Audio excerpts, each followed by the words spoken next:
We are Scott and Maureen Proctor with Meridian Magazine, and we're here today with CeCe Moore, and we're so excited to see you again. Hi, it's great to see you. And you're sort of a DNA detective, aren't you? Tell us a little bit about the kind of work you do. Well, I do a lot of different things. I work for Finding Your Roots, which is the TV show on PBS. I'm their only genetic genealogist, so I'm the one that gets to dive into the DNA of all the guests and try to find the secrets and the mysteries and the really interesting pieces from it. And then I also have a Facebook group called the DNA Detectives, and we have 36,000 members on there, most of whom are searching for birth family, so adoptees, people of unknown parentage. And I really love both aspects of the work. I like Finding Your Roots because I get to work on DNA of people from all different backgrounds. And I love the work I do in DNA Detectives because it's just amazing to be able to help people learn about their roots. Let's maybe take both sides of that and talk a little bit about that. Yeah, I was just thinking when you talk about finding your roots, is there something, some story that you've done it for a number of seasons, but is there some story that comes to your mind that was just most rewarding to you personally? Well, I think I would have to say it's the LL Cool J episode that we did. James Todd Smith is his real name. And when I was looking at his DNA, I could tell that something was going on.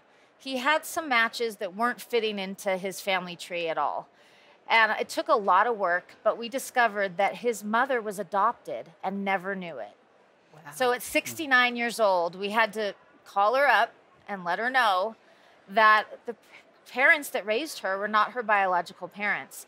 And it was really important to LL Cool J as well because they had also helped to raise him. He had actually lived with them. His mom and himself have lived with him, with them growing up, and they'd had a big influence on his life.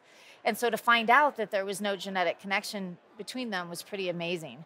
So then we had to go the next step and figure out who the biological grandparents were. And so that really combined my two passions, my job on Finding Your Roots, and then the work that I do reuniting people with birth family.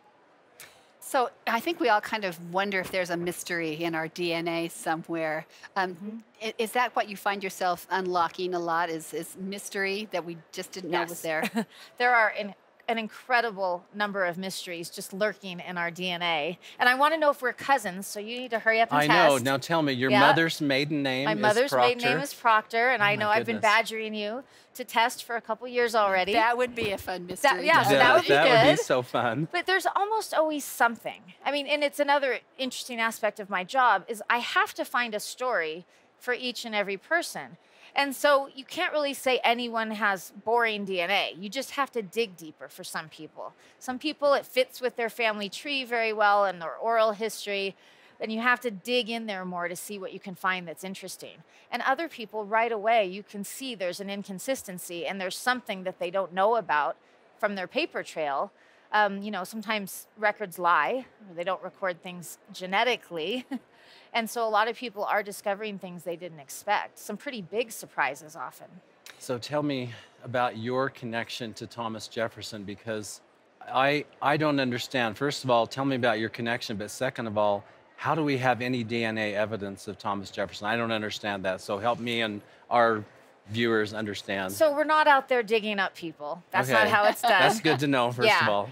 It is from their descendants' DNA. So we're made up of little pieces of our ancestors' DNA. And we have about 12.5% of DNA from each of our great-grandparents on average, and about 6% from each of our second great-grandparents. And then as you go further back, you have obviously less and less from each person. But if you find a number of descendants from the same person, like say Thomas Jefferson, you look at where are they overlapping on their DNA. And you can usually determine that that is the DNA from that shared ancestor. Now, I say usually because you have to be careful. There might be other shared ancestors in that tree that could be responsible for that.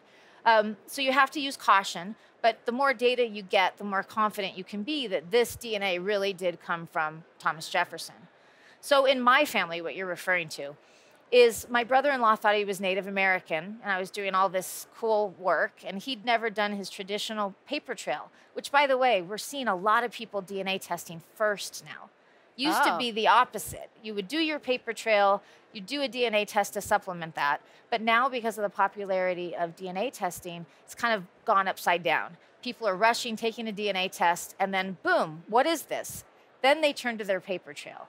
So for my brother-in-law, he got 0% Native American and 6.6% African, sub-Saharan African.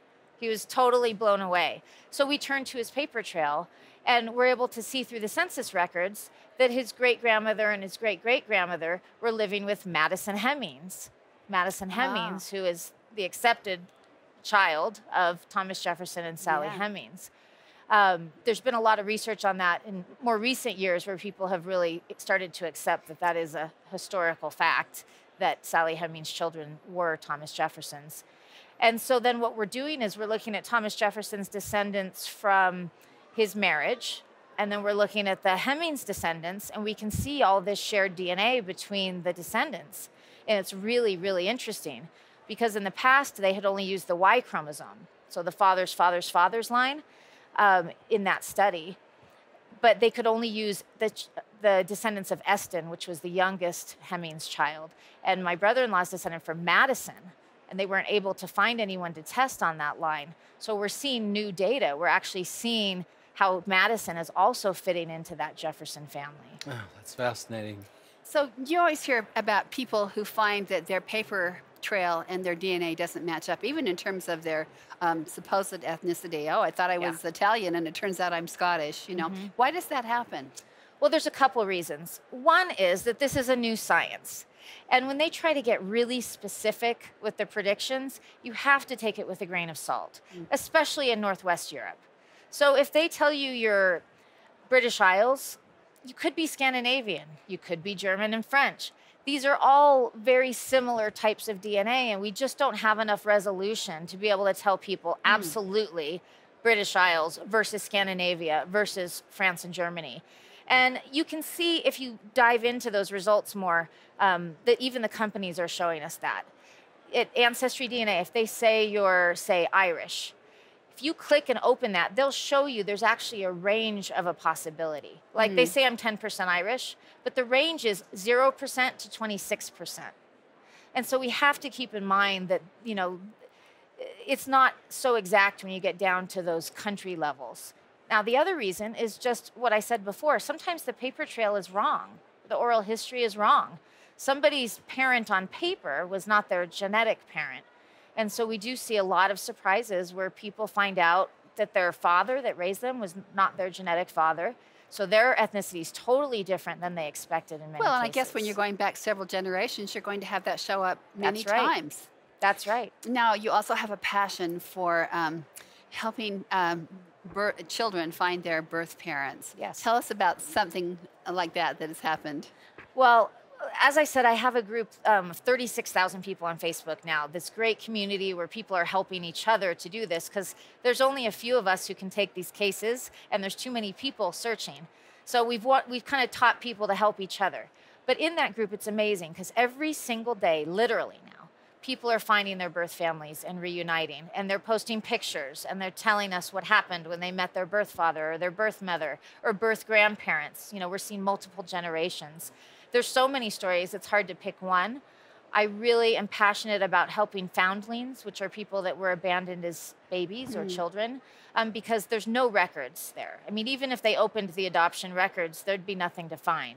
So those are cases that only DNA can solve, and we've been able to solve dozens of those now, and many of those foundlings have found their birth families, including their birth mothers that abandoned them under very stressful circumstances. And we've seen a lot of healing come through that. A lot of families healing, forgiveness, expansion of the circle of love, I like to call it. I like that. It's really amazing to see, the children of some of these foundlings meeting their great-grandparents and, having new aunts and uncles. And it's incredibly heartwarming. That's so exciting. CeCe, thank you so much. It's just so good to see you again. It's nice to see you. And we have to figure out if we're cousins. Yes, please. and your family. That's right. Yeah, and who knows? You never know. You better get tested too. You might be very surprised what you find. Well, we don't want to find out that we're brother and sister. That's right. I don't think you have to worry about that. Our children would be very surprised. Thank you so much. Thank you.